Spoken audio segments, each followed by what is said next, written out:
Hello everyone, कैसे हैं आप सब लोग। आई आप सब आप अच्छे होंगे और आपकी पढ़ाई भी अच्छी चल रही होगी। सो आज हम स्टार्ट करने वाले हैं अष्टांग का चैप्टर नंबर 12, जो कि है दोष भेदीय अध्याय। यहाँ पर आपका दोषों के भेद देखने को मिलेंगे और इसके अलावा इनका स्थान है, ठीक है, और जो टाइप्स हैं उनके उनके क्या क्या लक्षण है, क्या क्या स्थान है, वो सब हम इस चैप्टर में देखने वाले हैं। सो अगर आप ये हमारे वीडियो लेक्चर देख रहे हैं यूट्यूब पर, तो आप ऐप को डाउनलोड कर लीजिए। लिंक सभी के आपको नीचे डिस्क्रिप्शन में मिल जाएंगे और ऐप का हमारा नाम है BMS मीडिको, ठीक है। सो सभी की डिस्क्रिप्शन में लिंक मैंने आपको दी हुई है, आप जाकर चेकआउट कर सकते हैं। सो चलिए स्टार्ट करते हैं। सबसे पहले जो मैं आपको बताऊंगा वो श्लोक आपको याद रखने हैं, और जितनी चीज़ें बताता हूँ उतनी आपको याद रखना है, बाकी इस एक्स्ट्रा आपको कुछ नहीं पढ़ना है, ठीक है। सबसे पहले हमारा श्लोक आता है यहाँ पर वायु के स्थान का, ये श्लोक आपको याद होना चाहिए। इसके बाद हमारा है पित्त का स्थान, ये भी श्लोक आपको याद होना चाहिए। इसके बाद हमारा कफ का स्थान, ये भी श्लोक आपको याद होना चाहिए। अब करना कैसे याद है, आपको एक रफ पेपर लेना है, ठीक है, उस पर आपको डेली लिखना है ये श्लोक। आप जब भी सुबह उठते हैं, ठीक है, जब भी आपको टाइम मिलता है तो आप उनको एक बार आंखों के सामने से जरूर गुजारेंगे, ठीक है। तो स्टार्ट करते हैं। हमारा पहला श्लोक है पक्वाशय कटि शक्ति श्रोतास्थि स्पर्शेंद्रियम स्थानम वातस्य तत्रापि पक्वाधनम विशेषता। मीन्स हमारे शरीर में जो है वायु का स्थान कहाँ कहाँ होता है, तो ये आपको याद रखना है।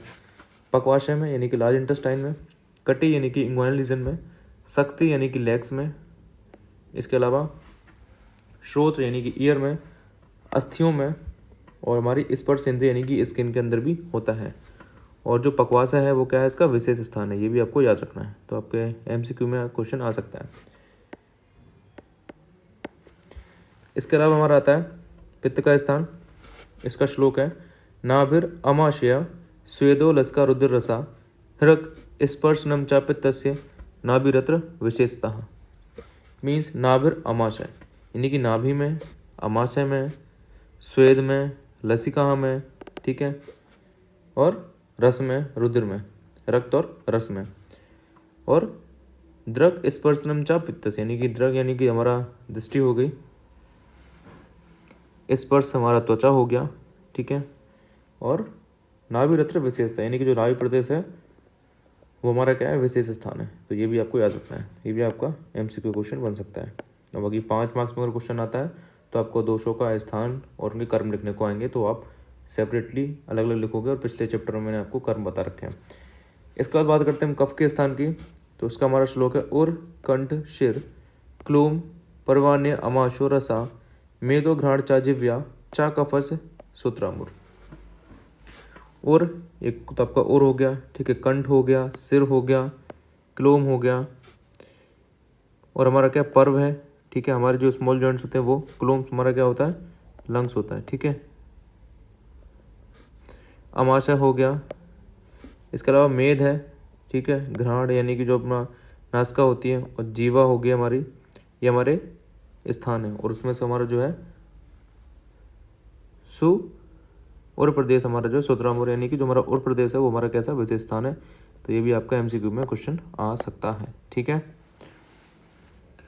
अब देखो इसके बाद हमारा आता है वायु के भेद। तो आपको एक बात बताता हूँ कि जितनी हमारे दोष हैं, ठीक है, वात पित्त कफ हैं, उनके जो सबके भेद हैं, सबके भेद जो है 5-5 हैं, ठीक है। 5 वात के, 5 पित्त के, और 5 ही कफ के, ठीक है। सो हमारे सबसे पहले हम जो है वायु के भेद देखते हैं। तो 5 हमारे भेद हैं, कौन कौन से, प्राण, उदान, समान, व्यान और अपान। तो आप इसको एक ट्रिक से याद रखेंगे, जो कि हमारी है पुष्पा, ठीक है। सबने पुष्पा मूवी तो जरूर देखी होगी, तो उसी से रिलेटेड है ये PUSVA, ठीक है। P से आपको हो गया प्राण, U से उदान, S से समान, V से व्यान, और A से अपान, कि पुष्पा से आप रखेंगे पुष्पा। सबसे पहले बात करते हैं प्राणवायु के स्थान की, उसका कार्य है।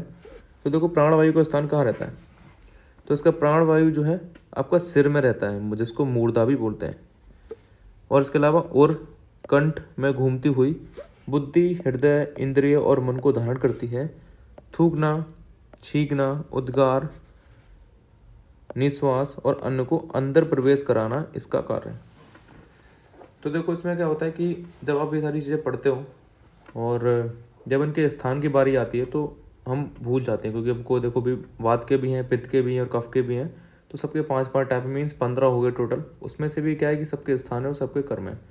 तो आपको याद रखना है जो ट्रिक मैं बता रहा हूँ आपको, कि सबसे पहले हम बात करते हैं प्राणवायु की। तो इसकी ट्रिक हमारी क्या है, सिर में प्राण। आपको पता है कि सिर में हमारा क्या होता है, प्राण होता है। तो उसका जो मेन स्थान है वो हमारा क्या है, सिर है।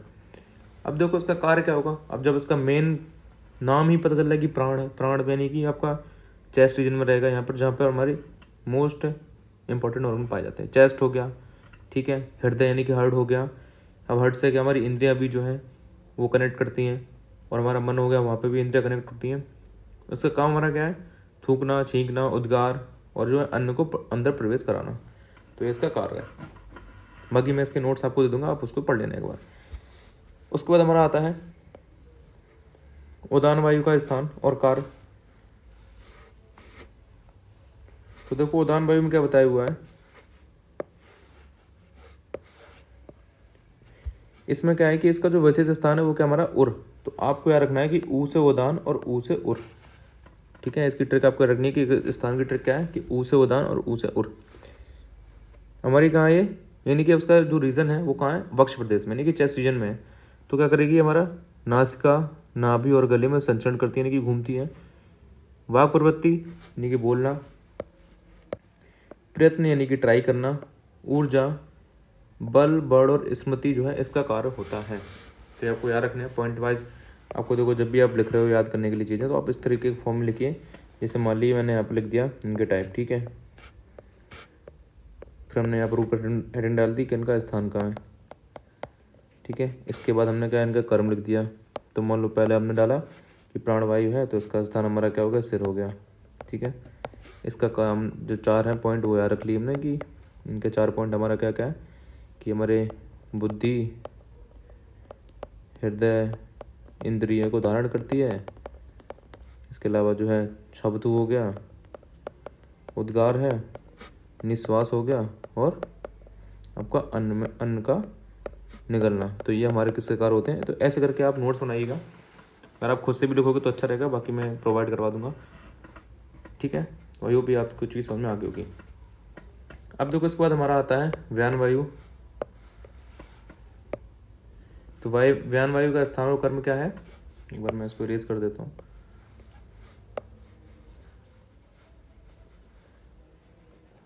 तो देखो व्यान वायु के लिए क्या याद रखना है आपको, इसका जो ट्रिक है वो हमारी है व्यान का दिल, ठीक है। व्यान का दिल से आपको याद रखना है।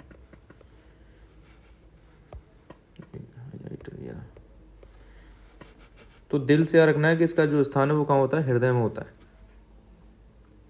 और हमारी संपूर्ण शरीर में गति करती है।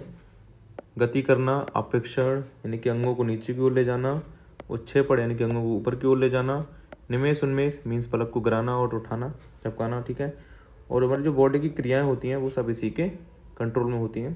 तो उसको हम क्या है, व्यान वायु बोलते हैं, ठीक है।